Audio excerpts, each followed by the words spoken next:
I am back and I will introduce the fucking podcast. Let's go. Walked Out, the movie game show podcast. I am very disappointed!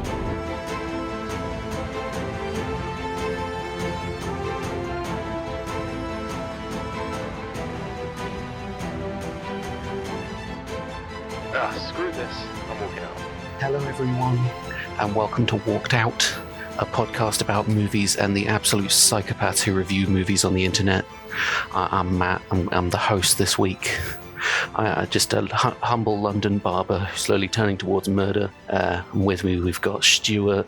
What are you, an eccentric chocolate factory owner punishing children? That is definitely you. And Amy, a CGI chameleon. Which I never saw that movie, so all I know is that you are a CGI chameleon, either living or stranded in the desert. I'm so annoyed that you brought that up. It's fine. I was kind of hoping when I said you two's intros that they would happen to perfectly match your movie reviews. Speaking of which, this is a show where you two read internet reviews, and I try and guess which one of them's real. That's right, our first game, Whose Review? Where 1/3 of them are made up and the points definitely matter. Stuart, let's try that again. The theme is Johnny Depp. How many Johnny Depp movies have you guys actually seen at this point? Half of Tim Burton and nothing in recent years. I don't include Fantastic Beasts movies. I would include those. I include that last one. Fantastic Beasts 2 is definitely the best Harry Potter movie. As someone who's not big in Harry Potter, I mean, Lord of the Rings, obviously better, but but I quite enjoyed it. I quite enjoyed the Griswolds. Oh, I just heard 1,000 more nerds flipping the table. The first set were flipping at Matt's opinion, the second flipping at Amy's. Just based on how much it annoys people when I mention that the best Alien movie is Alien 3, because that one I actually believe. We'll have to do Alien 3 reviews at some point. Yes. I think at some point the theme is going to be aliens, but not necessarily aliens. Just, alien. You know what I mean. Aliens. I totally get it. So, as host, Matt, do you get to choose who goes first? In theory, yes. But given that you just sort of sidled in and brought it up, and I feel like you have a preference. Mm-hmm. I did lose last week, so I'd quite like to go first this week. Amy, I'll be a gentleman. Would you like to go first? Okay. But as you just said, I'm the host. Stuart, you're first. Oh, God. Oh. I'm kidding. No, don't start. Say heads or tails. No. We're not running that into the ground. Okay. So I've got my 3 reviews ready, all about potential Johnny Depp movies. Potential? It should definitely be Johnny Depp films. Review 1. Instant classic. This movie has everything a mob movie should. Tommy guns, cops and robbers, prison breaks, car chases, and really great actors. Based on the true story, this movie was filmed on location to duplicate the real-life images from the newspapers and articles of the true John Dillinger. Johnny Depp did an amazing job recreating the character. I love the humour they bring into the movie. This movie never gets old. I wish there were more movies like this being made nowadays. The mob movie. Definitely Willy Wonka. Review number 2. Roll the music. True stories don't have to be boring stories. A series of things that happen, like bullet points on a list. It was almost as if the writers got the timeline for John Dillinger's life story and proceeded to tick it off one by one, with no thought given towards actually making the story engaging, let alone the characters endearing. The direction was spotty. It felt like a TV movie or a clip show from a true crime dramatization. Very uninspired direction with over-reliance on shaky cam. The audio was also distracting, with the voices changing volume throughout dialogue-heavy scenes. The problem persisted throughout the movie. Depp gives the role of John Dillinger his best, despite not having much to work with, as the script was awful, filled with awful and forgetful dialogue. The same can be said for all the performances, including Christian Bale as Malvin Purvis. Ooh. My biggest problem with this movie is that all the pieces were there to create a great crime drama and show the rise and fall of one of America's most notorious criminals, but the finished product was a boring slog of a movie. Okay. What are your thoughts so far? Well, we know it's about John Dillinger. I just wish I knew who that is. So it's definitely like gang mob film with Johnny Depp in it. I took a risk this week. When you started talking about like mob movies, my brain did the Jim Carrey Johnny Depp switch, and I was like, The Mask. What? I always mix those two up for really dumb reasons. Who else did you say? Did you say Batman was in it? That's right, Christian Bale. Oh. Okay. Third remove. Excellent historical movie. This movie is one of Johnny Depp's best. Regarding his content, this movie definitely flows at a high pace, but it lacks the violence that is a big part of so many other American criminal movies. However, this does not bother me at all, as I actually really loved this movie. But I think that the lack of violence may be why so many other people rated this movie so low. I feel like Amy's about to scream at you because she like moved her microphone away from her face. I was like, oh shit. Shit's about to go down. Okay, right. I'm going to be honest, I have absolutely no idea which one of those is yours, but my guess for the movie, I think, is Lone Ranger. No. See, I was between three. Well, I am still between three.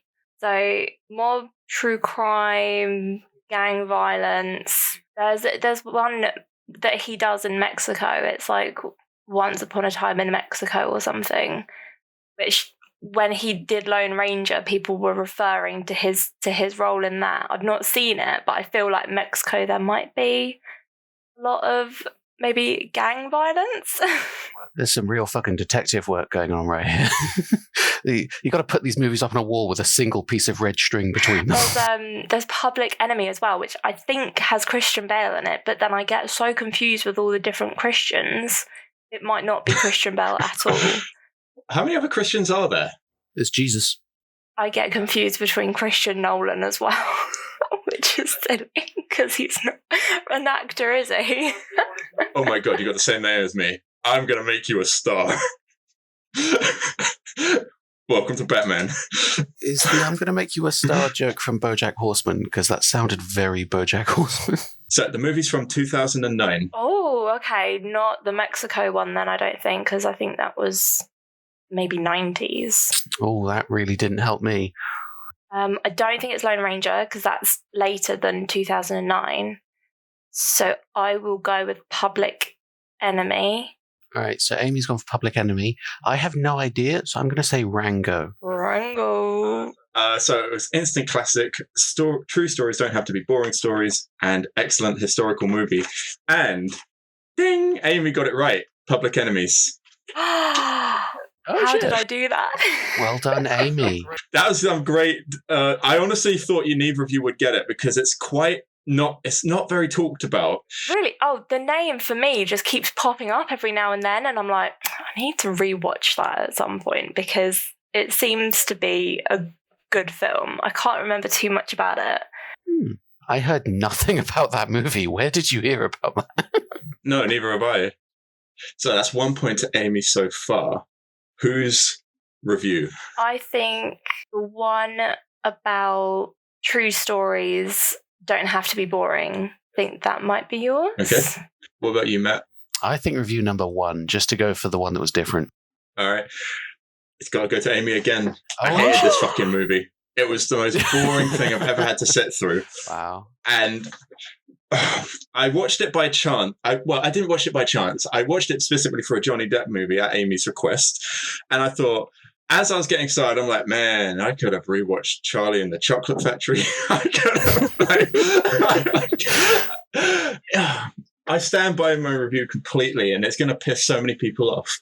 So I did some digging, etc. The other reviews were correct. A lot of it was filmed on location where the actual heist took place, where the prison breaks took place. And that's such a fun little thing to go and do. But That's a nice thing, yeah. so the direction was spotty, and that's putting it generously. I was thinking, man, they should just remake this into a true crime documentary. Just have real, old people talking about their experience researching this guy, and then have Johnny Depp run around in the dramatization scenes or something. That's what it looked like while watching. They should have Johnny Depp do a Danny Dyer where he's just like bigging everything up but not really doing anything. Yes, exactly that. Yeah, it did the worst thing any movie can do and be boring. I'll be honest, when I first watched it, I don't think I really thought anything of it. Yeah. I think I just watched it for the hell of it. Yeah, so that's the end of round 1, I guess. All of the points go to Amy. Was that 2 points? Yeah, 2 Making a points. comeback. This is my first time hosting, so I don't know how many points stuff actually is. All right, Amy, do you want to lead us into another movie? Okay, so I really wanted to pick ones which would give you little clues and sort of build up the clues as we go. But you didn't. No, I didn't. Okay. Number 1. Roll the music. I didn't find a single frame of this movie frightening or particularly compelling. It's no secret that I'm not a huge Tim Burton fan, Pretty big fucking clue right there. but this in particular didn't seem to have any life at all. Number 2. Probably one of my favourite Burton films, apart from Edward Scissorhands. Amazing cast and dark, frightening scenery and setting. I really like their depiction of New York City. Soundtrack is thoroughly eerie from Danny Elfman, and Christopher Walken's acting is epic, even when he doesn't have any lines. So, number 3. I think you need to know the story behind the film to really appreciate it. Ichabod is one of the better protagonists in literature, and Johnny Depp does a superb job. Burton brought a little amusement and quirkiness to this gothic story, much better than if it would be a slasher or a thriller. Honestly, during the opening one, I honestly thought it was Sweeney Todd, but then you said New York, and I'm like, man, I don't know anymore. I thought I went. She like ruined all of my ideas because at the start I was like, all right, horror. Is it like Edward Scissorhands? She was like, it's better than Edward Scissorhands, and I was like, is it Sweeney Todd? And she's like, it's in New York, and I was like, oh for fuck's sake. What is it, Alice in Wonderland? That can't be Alice in Wonderland. If it's in New York, does Crimes of Grindelwald have? It's in New York. Christopher Walken in it? No, Walken's not in that. But he said he doesn't say anything. Maybe he plays the weird sex rhino. I'm trying to think about any movie that has both Johnny Depp and Christopher Walken. Okay, I'll give you a clue. Yes, please. Yeah. Christopher Walken doesn't have any lines because he doesn't have a mouth. What the fuck? Has that made it any easier? What year was this movie made, if I can ask? 1999, I think it was. Ooh. I'm thinking of Sleepy Hollow. Christopher Walken is in it, but he does have a mouth in that. That's not in New York. Yeah, it is, isn't it? No. Sleepy Hollow is a village. Johnny Depp's a detective. He comes down there, and then Christopher Walken shows up at the end. He does, in fact, have a mouth because he kisses a woman with it. I don't think that's Sleepy Hollow. Am I thinking of a different Sleepy Hollow? I have no idea what the fuck you watched. I think you're almost there, but he definitely doesn't have a mouth. I mean, Christopher Walken not having a mouth is kind of the main point of this film. Is it that one episode of Doctor Who where the TV sucks everyone's faces off? Directed by Tim Burton. Oh. Okay, I'll take guesses, Matt. I mean, it's my only guess, so... I can't think of any other Johnny Depp movies with Christopher Walken in. Okay, well, my guess is Sleepy Hollow, because it's my only guess. Stuart? I'm stumped. I really am stumped. I'm so sorry. Just pick any Johnny Depp movie. You have to have an answer. It's mandatory. It is Sleepy Hollow. What? Fuck yes. What Sleepy Hollow did I watch? Let me see this. So, Christopher Walken plays the Headless Horseman. Yeah, he's got a mouth in it. He takes the skull out of the ground and he puts it on his head and he grows a new head and he kisses the bad guy's mum with it. All right. Yes. He starts without a mouth. Is it set in New York? I don't think the movie's really set in New York, but Sleepy Hollow is a place in New York. I know because Lindsay Ellis on YouTube did a thing about it one time. It's in New York State. Oh, so he goes to not New York Manhattan. in the beginning. So you do see the city, but then he leaves the city to go to Sleepy Hollow in New York State. Okay. Right. It's interesting because of Tim Burton. He dresses New York up in Tim Burton style, so actually it just looks like London. So I thought maybe that would confuse you a little bit, because it does just look like a grey London. London on a good day. I'm pretty sure in real life Sleepy Hollow is basically in the city, though. Let me look on Google Maps. It's just down the river from Yonkers and right next to Tarrytown, which makes me think that America isn't real. Tarrytown? Tarrytown. Tarry.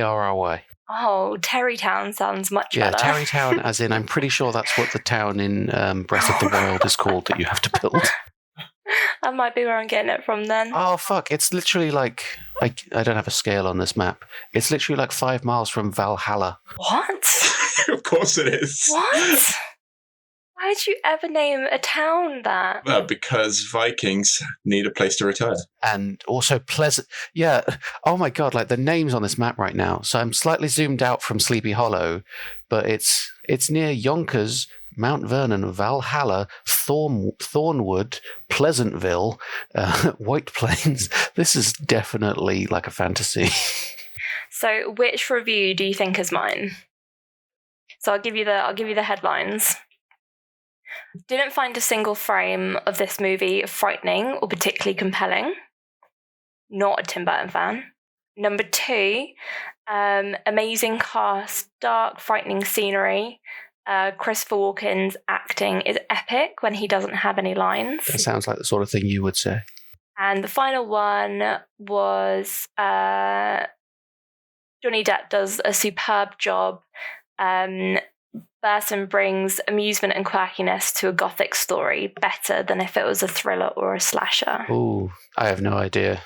I think it's review number 3, because you're not here for Walken, and Walken's barely in it.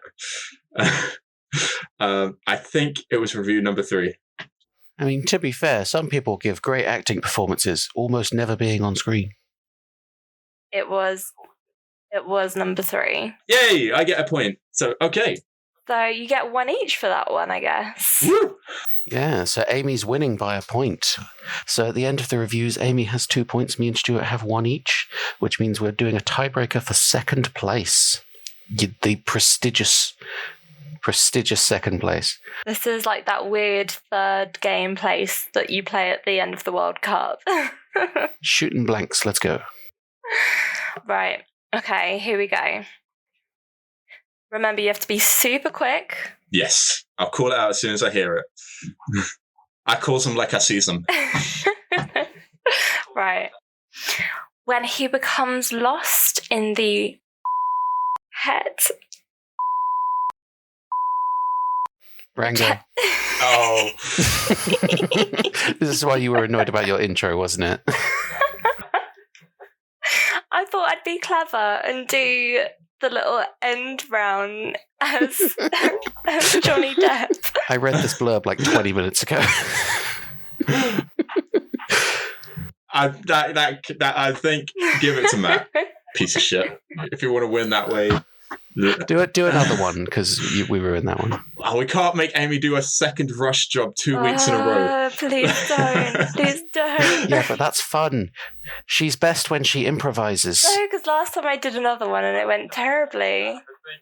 But did you guys have fun doing Johnny Depp this week? Absolutely. I think it was a fun topic. And the whole world just changed their opinion on him like twice. I think really he's quickly. such an interesting He's man. A weird chameleon or iguana. What is Rango? He's a chameleon. He is a chameleon, right. Both in Rango and in real life, he is a chameleon. I think that's also, and he'll literally do anything as long as Tim Burton told him to do it. He loves dressing up, and I think that's what I love about him, is that he's down for the eccentricity of a lot of his films. And yeah, I think that's what I really appreciate about him. I mean, if you think about pirates, apparently he keeps his Jack Sparrow costume on him all the time so that he can jump into it if he sees like a local children's hospital or something. It's so sweet. Yeah, absolutely. Oh, that was one of my That was one of my facts about Public Enemies, is that there was a kid that approached him near the end of filming, and John Dillinger had an iconic hat that he would wear. And the kid approached Depp and said, "Hey, can I have the hat?" And he said, "Ooh, I'll think about it." And then a few weeks later, he had posted the hat to the kid, and the kid got to keep it. And so that's a great day for anyone. He is a sucker for kids, I think. Don't phrase it like that. Okay. Yeah, and at the end of the day, Amy is our winner. I am second place, and Stuart is also here. Yes. 10 points for that, which makes you season winner. Well done, Stu, for turning up. Yes, well done for being here.